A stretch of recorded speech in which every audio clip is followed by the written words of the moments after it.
The reading room above the bookshop. Everyone in town knew Thorne and Daughter booksellers by its narrow green door on Chestnut Street, but only the regulars knew about the small reading room tucked up a steep flight of stairs above the shop. A low-ceilinged space with mismatched armchairs and a single round window that looked out over the rooftops, kept warm all winter by a small iron stove in the corner. Wren had inherited the shop from her father 8 years ago, and the reading room along with it, and she had long since come to believe that the room only truly woke up on rainy days, the way some rooms simply do. Today had carried the particular grey stillness of an afternoon building toward rain since well before noon, the sky pressing low and heavy over the chimney pots outside the round window, and Wren had felt it in her bones the way she always did, some old instinct passed down from her father along with the shop itself. She'd started the morning setting up the reading room the way she always did before a storm,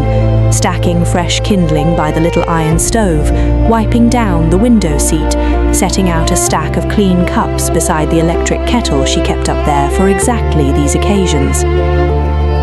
By early afternoon, the rain had properly settled in, tapping first against the shop's front windows below in scattered hesitant drops, then thickening steadily into a full, unhurried percussion that Wren loved best of all, the kind that promised to stay a good long while rather than pass through in some brief dramatic burst. She managed the shop counter through the early hours, ringing up the occasional customer ducking in out of the wet, restocking a shelf of poetry that had gone thin over the week, all the while listening to the rain build steadily against the old glass. The shop itself, on the ground floor, held the particular hush that only ever settled over a bookshop on a properly rainy afternoon, customers moving slowly and quietly between the tall shelves, browsing longer than they might on a sunnier day, in no particular hurry to brave the weather again once they'd found what they came for. Wren moved among them with the same unhurried attentiveness her father had always shown, offering a quiet recommendation here, ringing up a purchase there, letting the shop's low, comfortable rhythm carry the whole afternoon gently along. It was a little after 2 when she finally climbed the narrow stairs up to the reading room herself, leaving her assistant Callum to mind the register below, carrying a fresh pot of tea and the particular anticipation she always felt climbing toward that small round window on a day exactly like this one. The room greeted her the way it always did on rainy afternoons, warm and hushed, rain streaking softly down the round glass, the whole space smelling faintly of old paper and wood smoke and the particular sweetness of tea steeping slowly nearby. The reading room already held its first visitor of the afternoon, an elderly man named Professor Ashby, who came in most rainy Tuesdays to sit in the same worn green armchair by the window, working slowly through whatever thick, difficult novel he'd assigned himself that particular month. He nodded a familiar greeting to Wren as she came up the stairs, already deep into his book, and she poured him a cup of tea without needing to ask, setting it on the small table at his elbow, the way she always did, before settling into her own chair near the little stove. More visitors trickled up the narrow stairs as the afternoon wore on, each one greeted the way old friends are, with a small nod, a familiar seat remembered without needing to be pointed out twice. There was Delphine, who ran the flower stall 2 streets over and came up most rainy afternoons on her lunch break to read a chapter or 2 of whatever novel currently held her attention, always leaving her muddy boots carefully by the door out of long habit. There was a young student named Theo, new to the neighborhood, who had discovered the reading room only a few weeks earlier and had taken since then to spending nearly every rainy afternoon curled into the window seat with a thick paperback and an expression of complete, uninterrupted absorption. The room filled slowly but steadily through the afternoon, never crowded exactly, but pleasantly full, the low, comfortable silence of people reading together, mixing easily with the rain's steady percussion against the round window, and the occasional soft creak of the stairs announcing someone new arriving from the shop below. Wren moved quietly among them when needed, refilling teacups, adding a fresh log to the little stove, pausing here and there for a few whispered words with a regular before returning to her own book, one she'd been slowly working through for weeks now in these same stolen, rainy afternoon hours. This, she often thought on afternoons exactly like this one, was the whole reason she'd never once regretted taking over the shop from her father, despite the long hours and the constant quiet worry of keeping a small independent bookshop afloat in an uncertain world. There was something deeply satisfying about a room full of people choosing of their own accord to spend a rainy afternoon exactly here, surrounded by books and low rain light, in the particular unhurried company of strangers who had, over enough shared afternoons, slowly become something like friends. It was while reorganizing the small shelf of poetry that lined the reading room's back wall that Wren's hand brushed against something tucked far behind the books, wedged into the gap between the shelf and the wall. She drew it out carefully and found a slim cloth-bound notebook, its cover faded to a soft, indeterminate blue, clearly her father's, clearly forgotten back there for years, tucked away and never quite gotten around to being properly found. She opened it carefully, settling back into her chair while the rain kept its steady rhythm against the window, and found her father's familiar slanted handwriting filling page after page. Not a diary exactly, but something closer to a running list, book titles paired with small personal notes about who he'd recommended them to and why, each entry brief but warm, the record of a man who had clearly loved matching the right book to the right person more than almost anything else in his life. Near the very back, tucked between two blank pages, Wren found a folded note in the same slanted hand, addressed simply to whoever keeps this room after me. She unfolded it slowly, feeling something warm and unexpected rise in her chest, and read her father's words for what she realized with a small jolt must have been the very first time,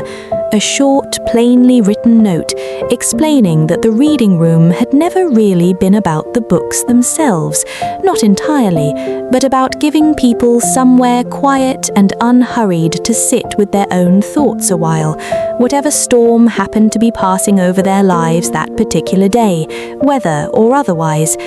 "The rain does half my work for me up here," the note ended. "It slows everyone down enough to actually finish a chapter. Keep the stove warm and don't ever rush anyone back down those stairs."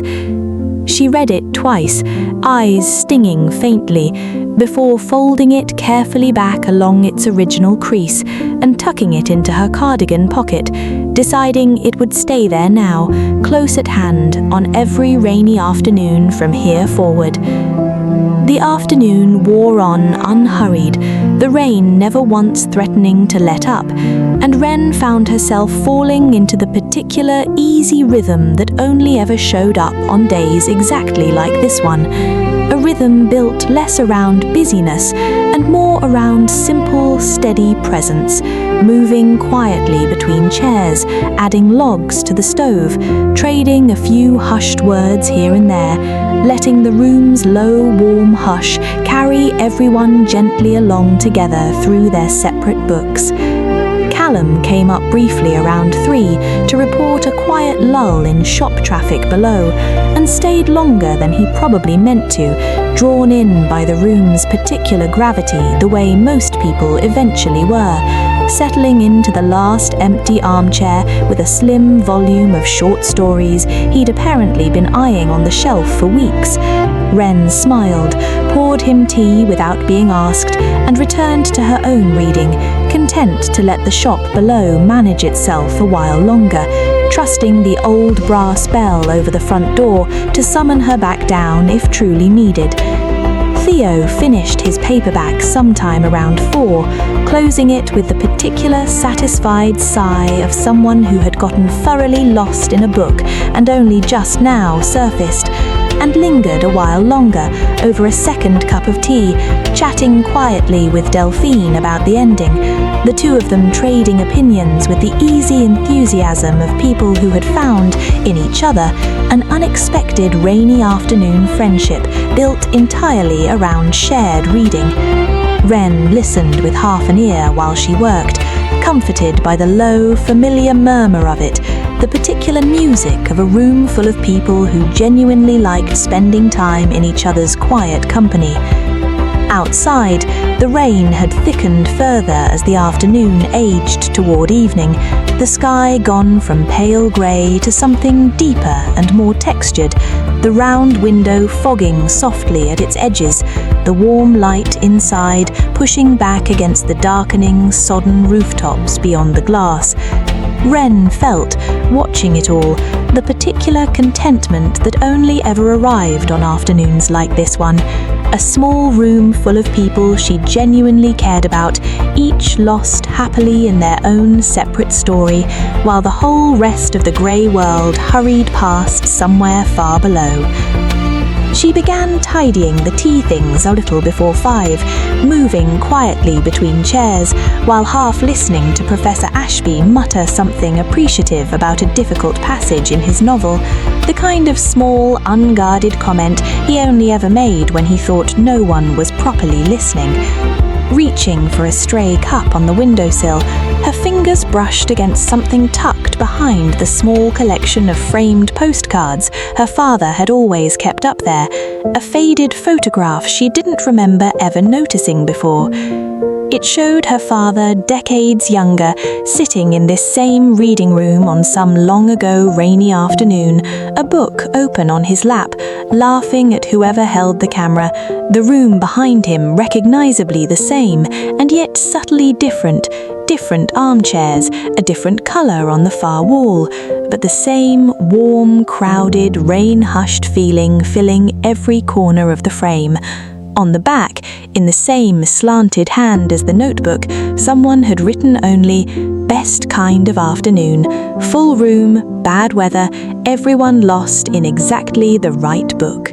Wren propped the photograph against the little stack of framed postcards facing out into the room, deciding it belonged there now among the reading room's other small, quiet treasures, and went back to her tidying with a private smile, feeling, not for the first time this particular afternoon, the strange comfort of sitting in exactly the same chair her father once had on a day that felt, in all the ways that mattered, remarkably similar. Sometime around 6, the rain thickened further still, arriving in earnest now, drumming hard against the round window with a fuller, more insistent rhythm than it had carried all afternoon. A low roll of thunder moved somewhere beyond the rooftops, distant but unmistakable, and the small room's occupants all glanced up at once from their books, the way people who have weathered plenty of storms together tend to,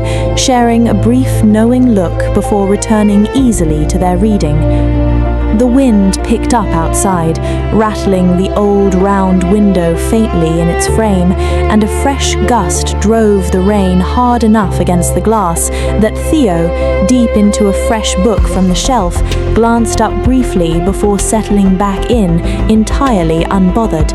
Wren moved to check the little stove, adding another log against the evening's deepening chill, and glanced down through the reading room's small side window at the street below, finding it gone nearly empty now, except for the occasional hurried figure dashing between doorways. "Settling in for the evening, by the sound of it," Professor Ashby observed without looking up from his book, and Wren nodded, already moving to check the shop below was properly secured against the wind, feeling the particular satisfaction of a small, warm kingdom was once again exactly where everyone wanted to be on a night like this.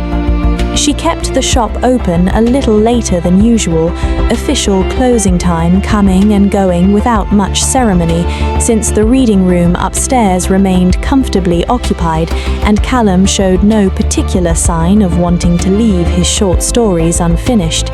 She refilled the teapot one more time, offered a fresh cup to anyone who wanted one, and let the evening simply continue at its own unhurried pace, the rain drumming steady and full against the round window, the warm hush of quiet reading filling every corner of the small room.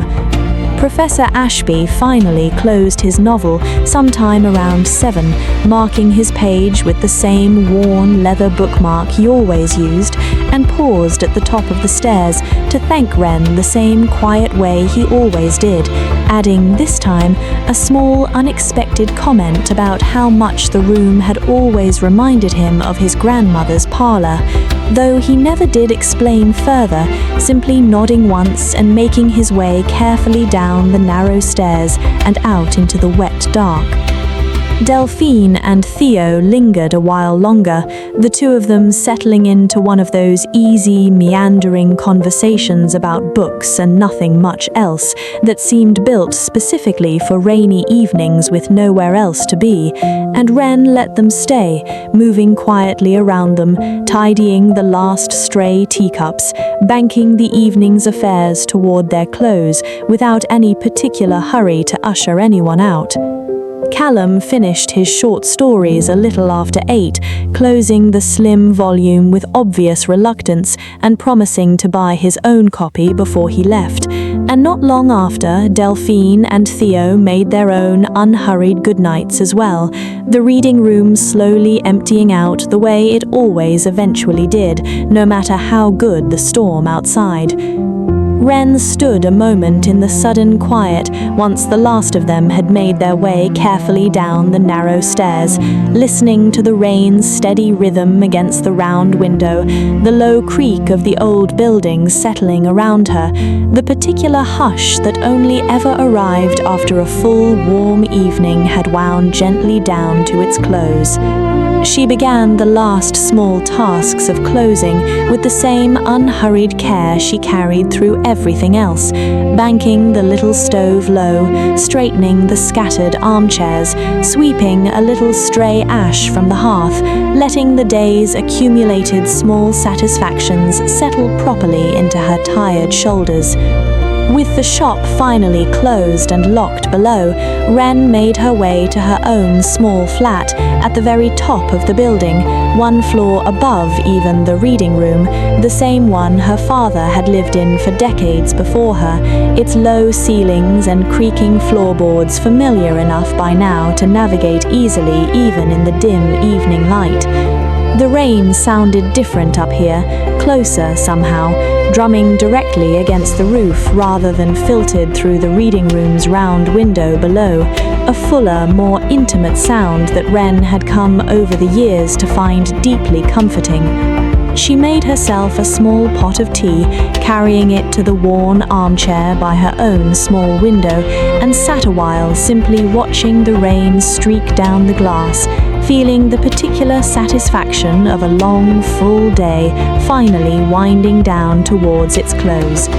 Her father's notebook and the small folded note sat on the table beside her, along with the old photograph she'd found tucked behind the postcards, and she found herself paging through the notebook again, slowly, in no hurry at all, reading her father's careful handwritten notes by the low lamplight. Near the middle of the notebook, tucked between an entry about a customer he'd once recommended a whole shelf of mystery novels to,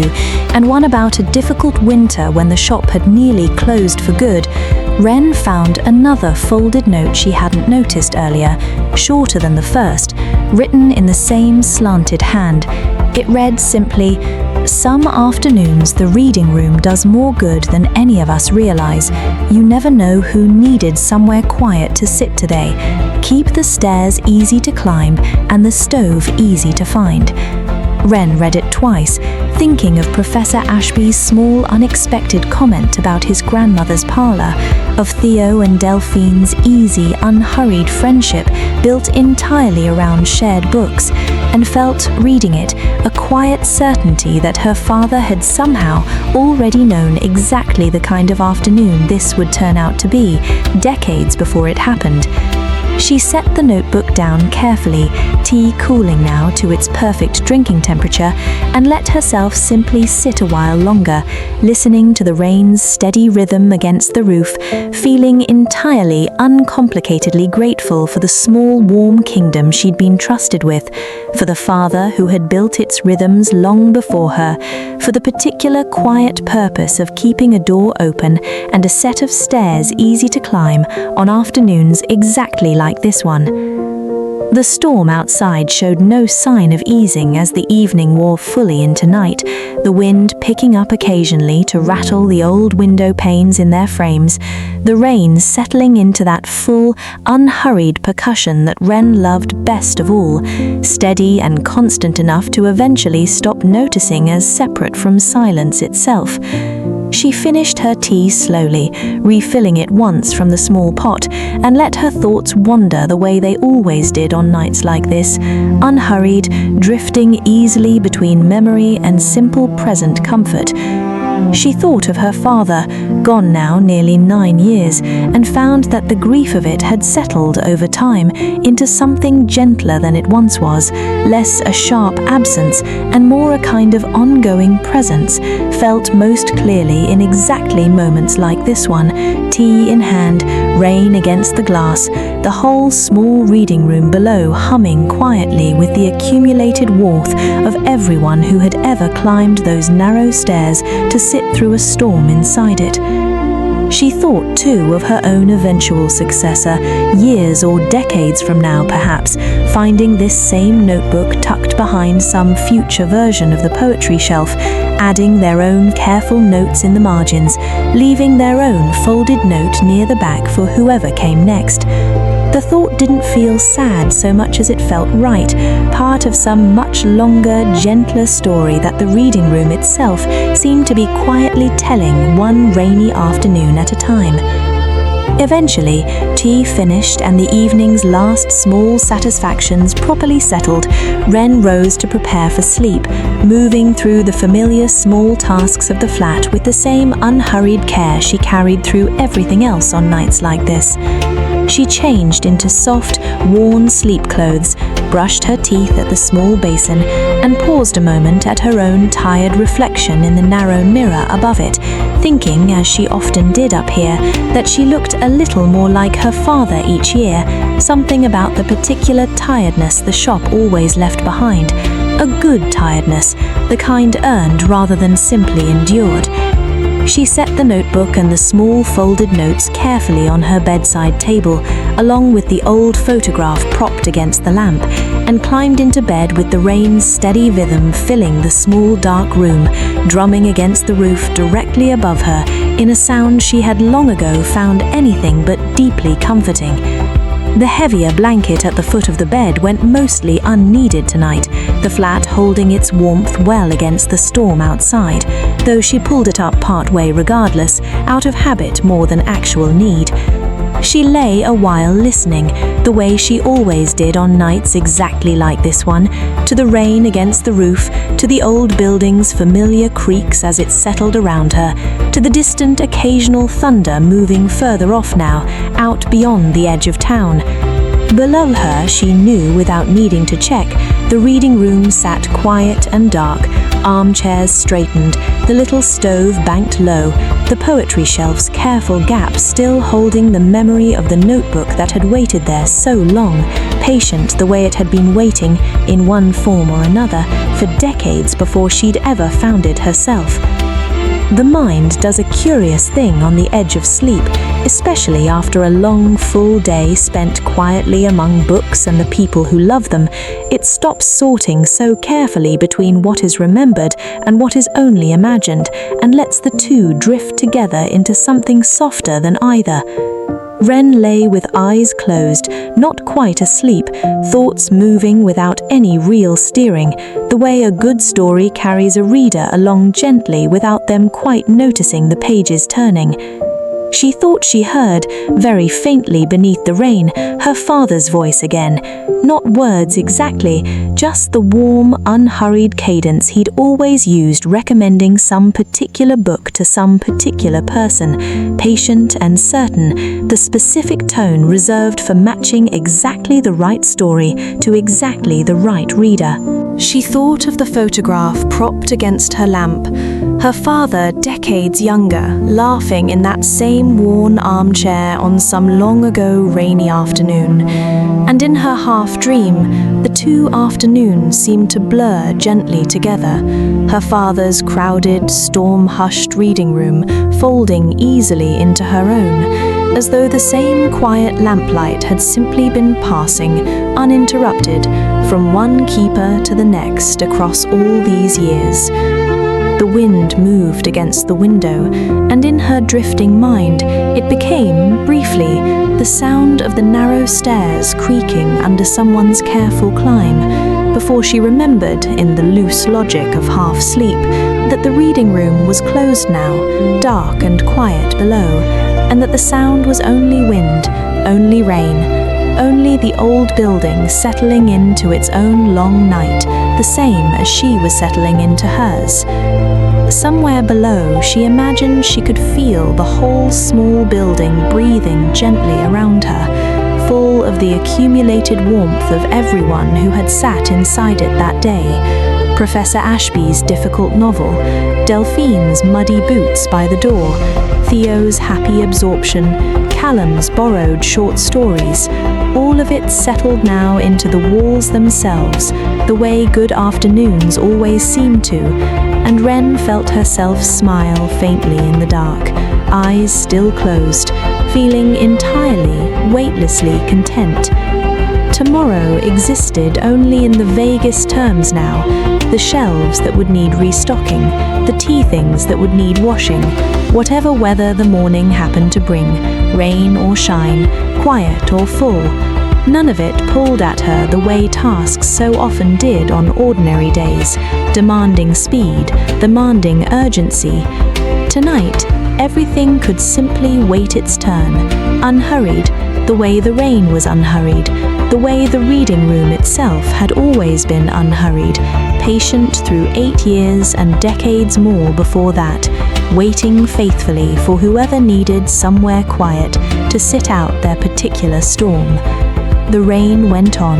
The old building held, the way it had always held, through this storm and every storm before it. And somewhere under all that steady sound, Wren's breathing slowed further still, and further, until it too had settled fully into the storm's own patient rhythm, indistinguishable from the rest. Later, though later meant very little on a night like this, stretched and formless as it was, the rain eased by slow degrees, its steady percussion softening into something closer to a whisper against the roof, gentle now, unhurried, as though the storm itself had simply grown tired and settled in to rest alongside everyone it had passed over that night. Below, the reading room sat dark and quiet, armchairs straightened, the little stove's last embers fading slowly toward morning, the notebook and the small folded messages waiting patiently on their shelf, ready for whoever needed them next, tonight or years from now. The round window looked out over rooftops gone soft and silver with rain, the whole small room holding its breath, patient for whoever the morning happened to bring up those narrow stairs. Wren slept the particular deep, dreamless sleep that only comes after a long, full day spent in good company, the kind of sleep the body simply surrenders to, without negotiation, without the usual restless surfacing that so often interrupts an ordinary night. Her breathing was slow and even, one hand resting near the small stack of her father's notes on the bedside table, the blanket drawn up loosely against the last of the storm's lingering chill. If she dreamed, the dreams left no mark on her sleeping face, no furrow of worry, no small restless movement, only the occasional soft exhale, the occasional shift of a shoulder settling deeper into the pillow, the unmistakable stillness of someone entirely, thoroughly at rest after a day well spent. The old building, for its part, seemed to settle too, its familiar creaks growing quieter as the night wore fully into its deepest hours, the rain outside continuing its gentle, unhurried rhythm against the roof, patient and constant, asking nothing of the sleeping town below except that it simply let the water fall. Somewhere out past the rooftops, the storm moved slowly on toward the next town over, carrying its low, steady voice away into some other night, some other rooftop perhaps, waiting, the way wrens always had, for whoever needed somewhere quiet to sit until it passed. Toward dawn, the rain thinned at last to something barely more than a mist, drifting low across the rooftops outside, rather than falling from any clear direction, and the light that crept through the round window came the color of a dove's wing, pale and soft-edged, unhurried in the way all light seems to be after a long night of storm. Softly, Wren woke slowly, the way mornings after a good rain always seemed to arrive, without any sharp edge to the transition, simply drifting up out of sleep the way sleep itself had arrived hours before, layer by gentle layer. For a while she lay still, listening to the hush that had replaced the night's noise. No more wind against the glass, no more thunder rolling somewhere beyond the rooftops, only the faint, companionable drip of rainwater finding its way off the chimney pots outside, and beneath it, somewhere close, the small, industrious chatter of a sparrow that had apparently decided the storm was over long before the sky had quite agreed. She rose without hurrying, dressed simply, and made her way down through the quiet reading room and the narrow stairs below it to the shop, the smell of yesterday's tea still lingering faintly in the cool morning air, mixing now with the clean, rain-washed scent drifting in from the street outside, as she unlocked the narrow green door and propped it open to let the morning in properly. The street outside looked washed entirely clean, puddles catching the pale early light in scattered silver patches, the old cobblestones dark and glossy where the rain had settled into every crack and seam. A few early risers moved past on their way to work, nodding a familiar good morning as they passed the shop's freshly opened door, and Wren nodded back, feeling the particular satisfaction of a keeper standing at the threshold of her own small paper kingdom, ready once again for whatever the day happened to bring. She spent the morning's first quiet hour restocking the poetry shelf with the same unhurried care she always used, the notebook now returned to its proper place on the shelf above rather than hidden behind it, and propped the old photograph of her father up in the reading room where it would stay from now on, facing out into the room, keeping its own quiet watch over whoever climbed those narrow stairs next. Professor Ashby was the first up the stairs that morning, shaking the last of yesterday's dampness off his coat, settling into his usual worn green armchair with the same quiet contentment he always carried, and Wren brought him his tea without needing to ask, the way she always had, the way she suspected, Her father had brought it to him for years before that. "Good rain yesterday," he said, the way he sometimes did, more observation than conversation, and Wren smiled, one hand brushing briefly over the small folded note still tucked in her cardigan pocket. "The best kind," she agreed, and meant it entirely, already looking forward in some small unhurried corner of her mind to whichever storm happened to roll through next, and all the quiet, ordinary good it would surely bring with it. That, she thought, straightening the last stray cushion before the morning's small crowd began properly arriving, was really all the reading room had ever asked of her: to keep the stairs easy to climb, to keep the stove easy to find, to let people stay exactly as long as they needed, storm or shine, and trust that the rain, whenever it came, would bring exactly the right people up those narrow stairs. Outside, the last of the morning mist lifted slowly off the wet rooftops, and the old brass bell above the shop's front door rang again, bright and familiar, announcing the day's next arrival. Delphine, a little early for her usual lunch break, shaking a damp umbrella out on the mat exactly the way Professor Ashby always did, smiling at the small coincidence of it as she made her way toward the narrow stairs. The reading room, waiting patiently as it always had, opened itself up once more to whatever the weather chose to bring, warm and unhurried, and exactly as full in its own quiet way as it needed to be. The end.